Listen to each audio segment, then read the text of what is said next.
sea 40%, que se incremente el número de trabajadores en las empresas, en San Pedro Sula, en el Distrito Central y en 11 municipios más. Que los que solo se les permitió en los últimos días trabajar con el 40% de colaboradores suba al 60%, y que la mayor parte o cantidad de municipios de Honduras que comenzaron a trabajar con el 60% de sus colaboradores, que es la mayor cantidad de municipios, suba al 80%, pero sobre todo en el Distrito Central. ¿Se va a permitir el incremento a 40%? ¿Vamos a seguir en 20% o lo vamos a reducir inclusive a 10%? ¿Qué están pensando ustedes? Sí, muchas gracias, Renato. Saludos a ustedes, al pueblo hondureño, a sus invitados que tiene el día de hoy ahí en el set. Yo creo que efectivamente nosotros estamos en esta mesa intersectorial haciendo los análisis. Yo creo que no hay que pensar de que el plan se va a cumplir exactamente como está. Hemos quedado de que vamos a hacer un análisis profundo. De hecho, esto que usted menciona es correcto. Hemos estado haciendo análisis en vista de qué va a pasar la otra semana, si se va a seguir a la siguiente fase o no, o nos vamos a quedar, o qué decisiones vamos a tomar. Por ejemplo, este tema de los mercados es parte de las conclusiones que hemos estado haciendo con esta mesa intersectorial. Esta semana concluíamos que teníamos que empezar a tomar decisiones sobre los mercados, porque ¿qué pasa? Así como para Nueva York el metro es el foco de contagio, ahorita en Tegucigalpa, sobre todo el foco de contagio más grande, lo tenemos en los mercados. Y esta decisión de los mercados tiene que ver con estas observaciones que hace la mesa intersectorial. Igual empezamos a ver esta semana que tenemos brigadas de casa en casa que están yendo a analizar y poder repartir inclusive medicamentos, y tiene que ver también con las recomendaciones que está haciendo la Comisión de Vigilancia de la Mesa Intersectorial. ¿Por qué? Porque estamos tratando de hacer un esfuerzo conjunto y que estas acciones se vayan cumpliendo. Ahora, efectivamente vamos a tener un análisis muy profundo de lo que va a pasar la siguiente semana. Yo creo particularmente de que estamos viendo con ojos de mucha precaución lo que está ocurriendo, porque si uno es realmente frío, y yo quisiera ser honesto, si uno es frío y lo pueden ver las personas, en la calle ahorita no anda el 20%, anda un poco más de ese 20%. De más, anda bastante más, creemos, de ese 20%. Todavía no lo sabemos, pero eso nos va a obligar a tener que tomar decisiones, ¿verdad? Que todavía no las hemos consensuado, pero que se están analizando entre hoy, mañana, ¿verdad? Y se van a hacer del conocimiento público, que tendrán que ver con qué va a pasar con la siguiente fase. Tegucigalpa efectivamente está en un tema complejo, no porque sea la ciudad que tenga más casos, sino porque probablemente la experiencia que tiene San Pedro Sula todavía no la tiene Tegucigalpa, por así decirlo. O sea, nosotros podemos ver, San Pedro Sula lleva un nivel de contagio mucho mayor que el de Tegucigalpa, pero y llevan casi el mismo tiempo, pero ustedes pueden analizar que San Pedro Sula no está tan colapsado como Tegucigalpa, pero tiene que ver, también hay una expertise de los médicos en la zona norte, hay una expertise en el manejo de la pandemia que todavía Tegucigalpa no la tiene, ¿verdad? Y yo creo que eso nos va a obligar a tomar algunas decisiones en la mesa intersectorial que probablemente tengan que ver con los porcentajes. Hay discusiones internas que se están teniendo ahorita, ¿verdad? Pero seguramente vamos a tener algunas modificaciones en el plan original. Yo creo que eso hay que tenerlo claro, porque Tegucigalpa su manejo está un poco más complicado. A diferencia de San Pedro Sula, hay una colaboración grande del sector privado también en San Pedro Sula. O sea, por ejemplo, los triajes que se hacen en San Pedro Sula son más grandes. El sector maquilador prácticamente tiene un sistema de triaje más grande, y eso se observa en el manejo de la pandemia, cosa que no tenemos en Tegucigalpa, porque probablemente en Tegucigalpa lo que más se genera es comercio más que industria. Entonces la actividad comercial tiende a pegar también en cómo se maneja la pandemia, ¿verdad?, en una ciudad y cómo se maneja en otra. Y obviamente el control de los mercados así. Esas imágenes que usted estaba poniendo ahorita, hay unas que son, por ejemplo, del San Isidro, ¿verdad? El mercado San Isidro tiene unas peculiaridades, y es que no es un mercado que tenga una entrada y una salida. Entonces vamos a tener que ordenar cuáles son las entradas y cuáles son las salidas para controlar que la gente entre ordenadamente y salga también con orden, porque si no el foco de contagio. Ayer nos comentaban algunos vendedores, hay una parte del Zonal Belén de los vendedores que están muy preocupados porque ya tenemos personas que han muerto, dueños de locatarios o dueños de negocios, casualmente por el coronavirus. Entonces, la idea, como decía el comisionado Lagos, no es hacer un cierre permanente. Es más, si estamos listos el lunes o estamos listos el martes, se les va a volver a autorizar la apertura, pero ya nosotros ordenado, porque aquí es un tema, la gente necesita comprar, la gente necesita vender, sabemos que eso es importante, pero responsablemente. O sea que el tema de responsabilidad es importante, y aquí también vamos a tener colaboración de la alcaldía municipal, ¿verdad? Porque vamos a tener que ir ordenando la entrada, salida, flujo de las personas, si no se nos ve como tenemos estas imágenes que tenemos ustedes ahí, y ya sabemos que ahí son los focos de infección. Ayer, sí, parte de las brigadas que salieron ayer de médicos, casa por casa, fue casualmente el área de Las Crucitas y estas áreas aledañas al Zonal Belén, porque sabemos que son las partes donde ha habido mayor contagio, por así decirlo, porque hay un descontrol interno del mercado, y ahí van a ganar las personas que venden y van a ganar las personas que les compran, porque no hay como uno sentirse seguro de que va a ir a un lugar. Ahora, esto repercute, si no tenemos control en esto, repercute en el sistema de salud. Hay que ayudarle al sistema de salud. No podemos ahorita ser irresponsables y pensar, ¿verdad?, que no lo vamos a acuerpar, y la forma de ayudarle al sistema de salud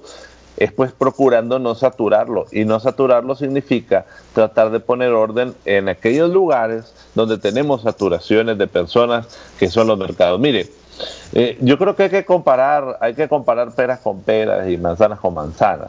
Yo hoy en la mañana me levanté casualmente viendo zonas de América Latina o de América, ¿verdad?, que tuvieran comparación con Honduras. O sea, mire Renato, si uno analiza el estado de Georgia en Estados Unidos, tiene 10 millones de habitantes, muy parecido a lo que tiene Honduras acá. Georgia tiene ahorita casi 60,000 contagiados y va casi en 2.500 muertes. O sea, para que miremos, y es un país desarrollado. Nosotros estamos en 300 muertes, ¿verdad? Y lo digo, ¿por qué? Porque nosotros tenemos literalmente un sistema muy débil de salud, pero tenemos un equipo de profesionales médicos de primera calidad en Honduras atendiendo esta pandemia. Y con nuestras propias idiosincrasias y nuestros propios problemas, creo que estamos atendiéndola mejor que en muchos países. Claro, estamos llegando a picos donde el sistema necesita ayuda, y necesita ayuda casualmente con la colaboración de todos los hondureños. Yo quiero destacar aquí no solamente, aquí hay héroes de un montón de tipos. O sea, tenemos casos, por ejemplo, empresas que probablemente no van a sobrevivir, trabajadores que no van a tener trabajo por parte de la pandemia, pero que también son colaboradores, que también son personas, son instituciones que también ponen su granito de arena, porque el costo de la pandemia ha sido un costo tan elevado en Honduras, porque todos hemos tenido que poner un pedacito, pero ya estamos llegando al punto crítico que el sistema necesita la ayuda de todos los hondureños y necesita el compromiso de todos. Y aquí es donde vamos a tener que ir interviniendo estas partes, ¿verdad? Y no descartar que probablemente en algunos días tengamos que hacer un tipo de cierre. Yo creo que no hay que descartarlo, no está salido de las cartas de la mesa, es parte de las discusiones que tenemos en la mesa intersectorial. He escuchado, puede ocurrir. He escuchado a algunos otros miembros de esta mesa intersectorial, médicos, que van a proponer, miren lo que van a proponer, inclusive, es decir, ahí nadie impone, van a obtener consensos, pero consensos en función de tomar las mejores decisiones para protegernos, la salud, que es lo primero, y en eso estamos de acuerdo, la salud es lo primero. Que esos sectores donde hay mucha incidencia de la pandemia, los pongan en cuarentena, que ahí no pueda salir nadie. Es probable, Sí, Renato, es probable. correcto. Parte de lo que se Todo está está en la probabilidad, así es. Por eso le decía, lo van a proponer algunos médicos que están en esta mesa intersectorial. Y algunos otros, los he escuchado, me han dicho, y si esto no cambia, vamos a proponer el cierre de la ciudad como lo hizo San Pedro Sula otra vez. Entonces, no lleguemos a esos extremos, porque si cierran la ciudad, volvemos al problema que ya habíamos visualizado en el primer mes, la economía. Totalmente de acuerdo. Porque la gente necesita trabajar para comer. Pero mire, Renato, aquí es donde nosotros ocupamos el compromiso de la población. La pandemia, el manejo de la pandemia, en última instancia ocupa la responsabilidad de las personas. Si hay una posibilidad de trabajo, cuidemos la posibilidad de trabajo. Si se dice, mire, solamente se permite el 20% de los trabajadores en esta empresa, que solo vaya ese 20% de los trabajadores. Que si se permite que ese 20% vaya y tenemos un tema de circulación, que se pida, que el negocio pida la tarjeta de identidad, y si usted no tiene el número de tarjeta de identidad, no lo atienda. Eso se llama ser responsables. ¿Qué pasa en estos casos? Estamos viendo que no hay una corresponsabilidad de las personas, de las empresas, en tratar de hacer estos controles. Mire, nos costó bastante, y ya es un tema más dinámico. Al principio con los supermercados nos costó porque era una dinámica distinta y claro, estamos aprendiendo, pero ahora tenemos muchos supermercados que le piden el número de identidad antes de entrar. Eso tiene que pasar con cualquier negocio. Tiene que decirle, si usted no tiene el número de identidad, no lo puedo atender. Entonces, ¿qué pasa?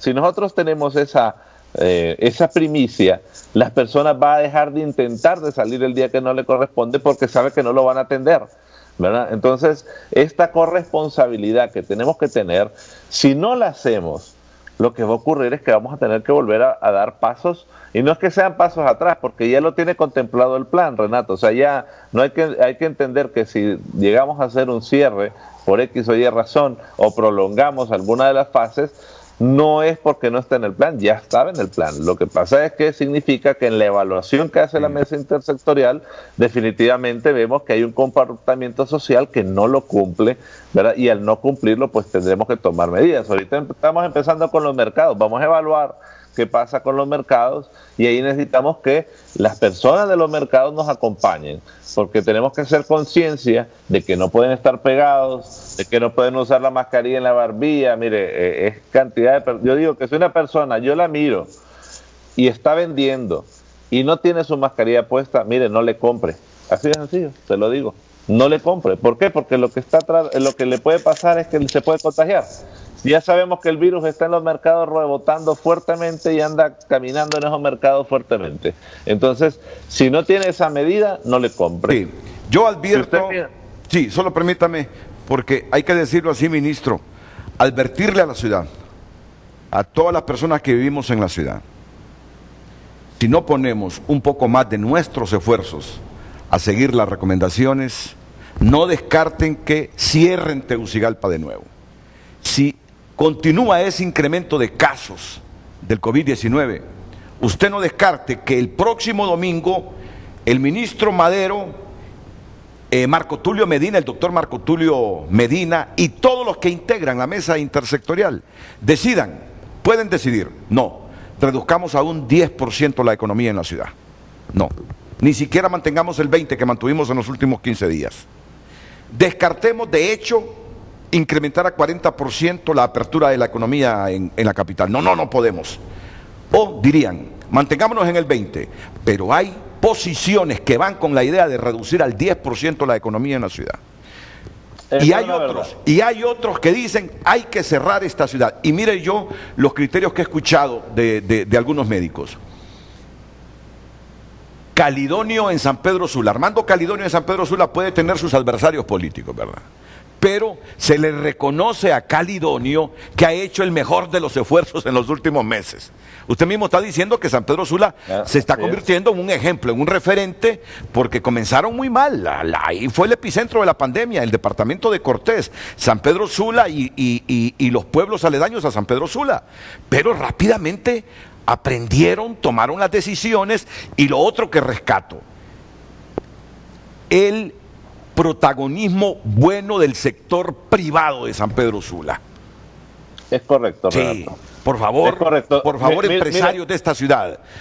El ejemplo está del involucramiento positivo de los empresarios sanpedranos.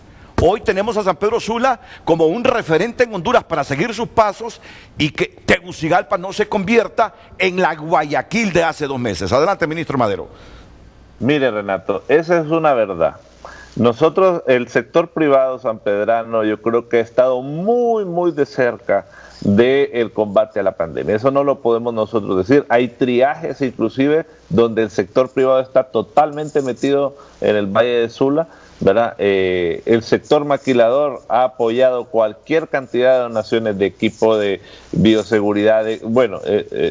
Creo que la corresponsabilidad que se ha tenido en San Pedro Sula es una corresponsabilidad grande del sector. Cuando en San Pedro Sula dicen vamos a montar un triaje en uno de los sistemas empresariales, lo montan y lo montan bien, ¿verdad? Entonces, por eso uno dice, la gente se pregunta y dice, bueno, ¿y por qué es que en Tegucigalpa pasan estas cosas que están pensando eso? Claro, porque el manejo es diferente el que tiene Tegucigalpa que el que tiene San Pedro Sula. San Pedro Sula tiene más casos, pero su manejo está siendo un poco más eficiente. De hecho, el protocolo de maíz y catrachón nació allá, ¿verdad? Nació allá en San Pedro Sula, no nació acá. Sí. Y ya miramos que hay como una especie bastante, por ejemplo, yo pongo el ejemplo del colegio de ingenieros que lo montaron allá y el sector privado se metió de lleno a montar ese triaje. Ahorita estamos poniendo ya un triaje también en el Infopac en Tegucigalpa, que tiene mucho que ver con ese triaje que se puso en San Pedro Sula y que los empresarios colaboraron mucho. Están colaborando con equipo que no se tiene, con estas cosas. Entonces, yo creo que el mensaje para Tegucigalpa es, tenemos que involucrarnos todos los sectores en Tegucigalpa, y aquí estamos hablando del sector privado, de los mercados. Allá en San Pedro Sula, el tema de los mercados de la central de abasto se intervino también en San Pedro Sula, y no es que los contagios, o sea, son más grandes y sabemos que tienen problemas, no podemos decir que San Pedro Sula no los tiene, pero uno mira que el manejo y los números de San Pedro Sula no son iguales a los de Tegucigalpa, inclusive en el propio manejo de los hospitales, ¿verdad? Allá empezaron en Tegucigalpa teniendo menos laboratorios, teniendo menos camas, o sea, realmente no sé si ustedes se acuerdan, el principio de la pandemia de San Pedro Sula era mucho más apocalíptico que hoy, ¿verdad? Y ellos han ido, junto con el sector, escalando, y es lo que nosotros queremos buscar acá en Tegucigalpa también. Sí. Necesitamos obligatoriamente que los sectores también pongan de su parte y que esas medidas que queremos poner no nos lleven a un cierre, sino que nos lleven a un control correcto y prudente de esta pandemia. Bueno. Entonces, eso es parte de las acciones que estamos haciendo, y por eso estas recomendaciones que tira esta mesa y que lo hace muy bien, han hecho unas radiografías muy fuertes. Yo aquí en la universidad, mis respetos al rector y a la Facultad de Medicina, que también ha estado muy metida, ¿verdad? Han venido haciendo una radiografía fuerte, ¿verdad? Tenemos casi reuniones todos los días con esta mesa para ir evaluando poco a poco, y claro, aquí necesitamos la articulación de los sectores y que los sectores le ayuden al sistema. Aquí los hondureños, los de Tegucigalpa, tenemos que ayudarle al sistema para que ya el sistema está bastante complicado, ¿verdad? Pero necesitamos aquí el aporte de todos los de Tegucigalpa, sobre todo, para que no se nos colapse. Y eso significa que la gente salga en orden, que si vamos a decir que los mercados tienen una entrada y una salida, respetar la entrada y la salida, que si vamos a decirle al mercado, mire, tiene que tener cada negocio tantos metros de distancia y no pueden atender a tantas personas al mismo tiempo, que lo cumplan, que la restricción de vehículos va a ser un poco distinta, que lo cumplan, y no es que van a dejar de vender, Renato, siempre van a vender, pero responsablemente. Claro. Igual a las personas que están en la casa, si no tiene que salir, no salga. Mire, ahorita estamos en la parte de contagio más grande en Tegucigalpa. Si no necesita salir, no lo haga. No le meta más fuego al sistema ahorita, que está complicado. Bueno, entonces, muchas gracias. Esta responsabilidad social es de todos. Muchas gracias, ministro Carlos Madero. Muchas gracias. Y vamos a estar a la expectativa de qué deciden. ¿Cuándo se reúnen? ¿El sábado o el domingo? Estamos reuniéndonos todos los días, pero probablemente el informe salga de recomendaciones entre el viernes y el domingo, antes de que, así tal cual está diseñado el plan, pues habrá un informe de recomendaciones y eso se le recomendará al SINAJER y el SINAJER pues tomará la decisión. Una sugerencia, no lo informen el domingo ya a las 4 de la tarde, porque cuando lo hacen esa hora ahí, se crea como una incertidumbre, un impacto enorme en la gente. Entonces, yo creo entre hoy, mañana, viernes, el sábado, lo están anunciando para que nos preparemos para el próximo lunes. Yo estoy claro y me voy a atrever a decirles que no van a abrir en un 40% la economía del Distrito Central el próximo lunes. Eso lo tengo totalmente claro. Y esto es muy probable. Sería un acto de irresponsabilidad abrir al 40% la economía del Distrito Central el próximo lunes. Y no sienta que es como una ofensa esto. No es mi criterio, no. Es mi criterio. Posiblemente lo mantengan en 20%, pero se vuelvan más rigurosos. Posiblemente algunas colonias de la ciudad queden en cuarentena. Es probable. Sí. Es probable, Renato. Sí, todo eso se está analizando ahorita. Así es. Y bueno, solo decir a la gente de San Pedro Sula, yo no quiero demeritar tampoco, no sabe entender que estamos demeritando al empresariado de Tegucigalpa, porque ha puesto su granito de arena. Pero el empresariado sanpedrano pareciera que ha estado más comprometido. Allá hablan pero actúan y sacan pisto, lo ponen y dicen, si hay que poner una zona de triaje en esta maquila, lo ponemos. Los gremios, el Colegio de Ingenieros, lo que usted decía. Entonces yo creo que los gremios profesionales, los empresarios de la ciudad,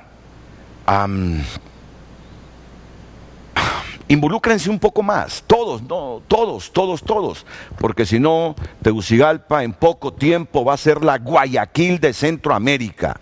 Así que, por favor, creo que seamos maduros, sensatos, cumplamos con las medidas, porque hoy estamos viendo muertos y contagiados en colonias aledañas al Zonal Belén, pero miren, mañana el virus ese, el bicho ese puede estar en las colonias más pintadas de la ciudad. Entre más gente se contagie en la ciudad, más riesgo tenemos todos. Por favor, entonces a poner de nuestra parte. Me está informando aquí Gabriela Andino, ¿cuántos muertos en el Seguro Social por COVID-19? Gabriela, para que estemos preparados con el audio de Gabriela, por favor. Sí, son, licenciados, 7 personas muertas, entre ellas un anestesiólogo, en las últimas horas en el Instituto Hondureño de Seguridad Social, aquí en Tegucigalpa. Y en la medida que nosotros, los habitantes de la ciudad, no cooperemos, estamos arriesgando la vida de los trabajadores de salud. Porque ellos son los que están trabajando en esa línea, atendiéndonos en los hospitales, en las zonas de triaje, en los centros COVID. Entonces, muchas gracias, ministro Madero, estaremos pendientes de lo que deciden. Gracias. Saludos, Renato. Y muchas gracias también al comisionado general, director de operaciones de la Policía Nacional, Freddy Lagos Sánchez. Yo sé que negociar ahí con los trabajadores de los mercados no es cosa fácil, comisionado. Yo sé que no va a ser cosa fácil, pero lléguenles con humildad, que entienden que muchos de ellos viven del día a día, de estar ahí en el mercado vendiendo cualquier cosa para llevar el pan a los hijos, pero que si no hacen esto, el problema va a ser mayúsculo para ellos y después para todos. Y además traten de calendarizarles, de decirles, a partir del viernes a las 6 de la tarde cerramos, pero si logramos sábado, domingo, lunes consensuar un protocolo de bioseguridad para todos estos mercados, el miércoles estamos abriendo.